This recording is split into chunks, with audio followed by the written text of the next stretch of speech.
O regramento sobre as provas, disposto entre os artigos 155 e 250 do Código de Processo Penal, CPP, é um dos pilares do processo penal brasileiro. Ele define como a verdade dos fatos será buscada para fundamentar a decisão do juiz. Abaixo apresento um resumo completo e detalhado, estruturado de acordo com os capítulos do Código. Teoria Geral das Provas da Artes. 155 a 157. Sistema de Valoração, Arte. 155. O Brasil adota o sistema do livre convencimento motivado, ou persuasão racional. O juiz é livre para formar sua convicção avaliando as provas, mas deve fundamentar sua decisão. O juiz não pode basear sua condenação exclusivamente nos elementos informativos colhidos na investigação, inquérito, ressalvando-se as provas cautelares, não repetíveis e antecipadas. Ônus da prova, arte.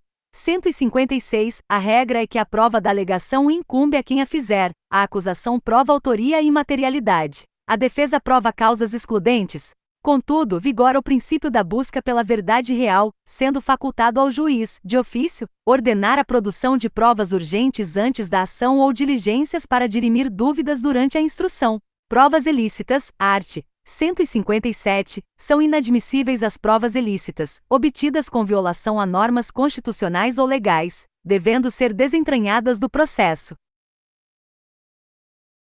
Frutos da árvore envenenada ilícitas por derivação, as provas que derivam de uma prova ilícita também são contaminadas e inadmissíveis. Exceções: a prova derivada será salva se não houver nexo de causalidade com a prova ilícita, se advier de uma fonte independente, ou se ficasse provado que seria descoberta de qualquer forma, descoberta inevitável. 2. Exame de corpo de delito, cadeia de custódia e perícias, artes. 158 a 184. Obrigatoriedade, arte.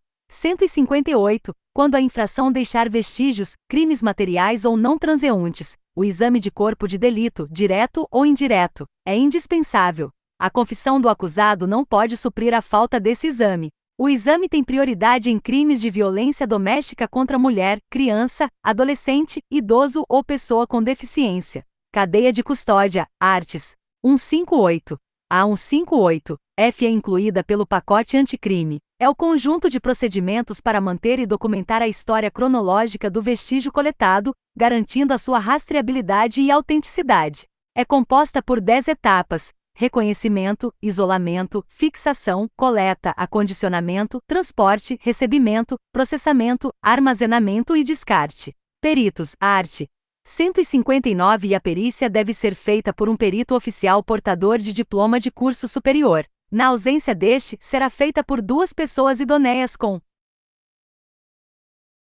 diploma superior, preferencialmente na área do exame. As partes podem formular quesitos e indicar assistentes técnicos para acompanhamento após a conclusão dos laudos. Laudo e autópsia. O laudo deve ser elaborado no prazo de 10 dias, prorrogável. A autópsia será feita pelo menos 6 horas após o óbito, salvo evidências claras que permitam antecipação. Livre convencimento, arte. 182. O juiz não fica adstrito vinculado ao laudo pericial, podendo aceitá-lo ou rejeitá-lo, no todo ou em parte. 3. Interrogatório do acusado, artes. 185 a 196. Características. É um ato personalíssimo, e a presença do advogado de defesa é indispensável. Ocorre na sala de audiências ou, em regra para réus presos, no estabelecimento prisional. Videoconferência. É uma exceção, admitida por decisão fundamentada para prevenir risco à segurança pública, suspeita de fuga ou crime organizado. Dificuldade de comparecimento por saúde, para impedir intimidação de testemunhas ou gravíssima questão de ordem pública. Direito ao silêncio, arte. 186. O acusado tem o direito constitucional de permanecer calado. Princípio nemo tenetur se detegere. O silêncio não importa em confissão e não poderá ser interpretado em prejuízo da defesa. Estrutura bifásica, arte. 187. O interrogatório divide-se em 2 partes: a qualificação, perguntas sobre a vida e antecedentes do réu, e o mérito, perguntas sobre a acusação. Ao final, as partes, MP e defesa, podem formular perguntas ao acusado. 4. Confissão, artes. 197 a 200. A confissão não tem valor probatório absoluto, não é mais considerada a rainha das provas. Seu valor é aferido pelos critérios de outras provas e o juiz deve confrontá-la com o restante do conjunto probatório. Ela possui duas grandes características legais. É divisível, o réu pode confessar apenas parte dos fatos, e retratável, o réu pode voltar atrás no que disse. 5. O ofendido vítima, art. 201. O ofendido será sempre ouvido quando possível, e se faltar injustificadamente, pode ser alvo de condução coercitiva. Ele tem o direito de ser comunicado dos principais atos processuais, ingresso e saída do acusado da prisão, datas de audiência, sentenças. Para não gerar constrangimento, o juiz reservará espaço separado para a vítima antes e durante a audiência. 6. Testemunhas, artes. 202 a 225. Quem pode ser? Toda pessoa pode ser testemunha. As testemunhas prestam o compromisso legal de dizer a verdade. Proibidos de depor, art. 207 pessoas que em razão de ofício, ministério ou profissão devem guardar segredo, advogados, padres, médicos, salvo se autorizadas pela parte interessada.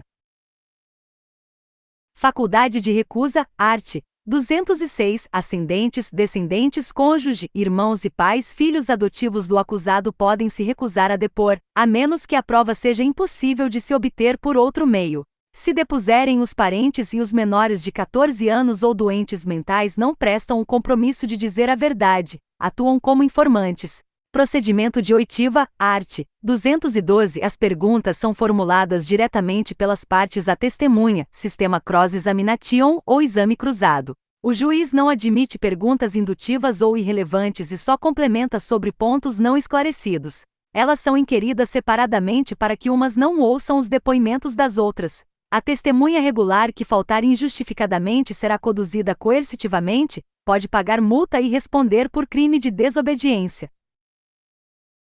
7. Reconhecimento de pessoas e coisas, artes. 226 a 228. A pessoa chamada a reconhecer deve primeiramente descrever quem ou que vai reconhecer. Em seguida, a pessoa coisa será colocada, se possível, ao lado de outras com semelhança, para ser apontada. Se a vítima testemunha tiver temor ou risco de intimidação em face do reconhecido, a autoridade providenciará para que o reconhecedor não seja visto. 8.